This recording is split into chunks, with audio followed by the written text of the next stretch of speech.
Dan ljudi, dobrodošli u još jedan tutorial. Danas ću vam pokazati kako da skinete komšije iz pakla. To je najpopularnija igrica od malih nogu, tako da pratite me kako ovo radim i neće biti problema.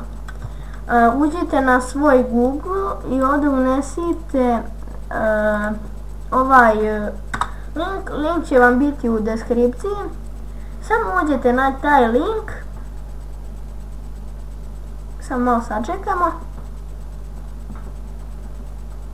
i ovdje će vam se izvinjavam se zbog ovog, neću tu, ovako će vam se skinuti i sad samo tu kliknete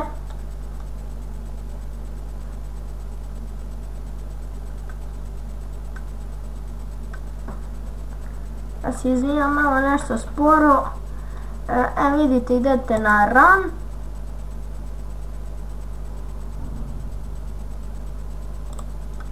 samo malo sačekajte na torrent.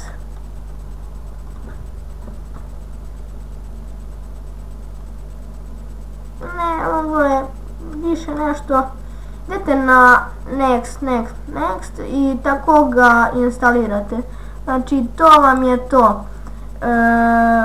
Ja ga neću instalirati zato što ga već imam ovdje.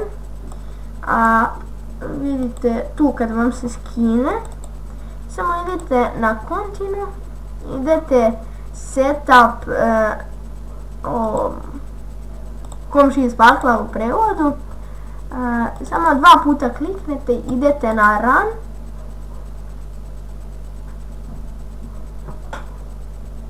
Malo izvinjavam se što je malo sporije. Ovo ću ukloniti, to mi ne treba. Ovo ću vratiti na svoje mjesto.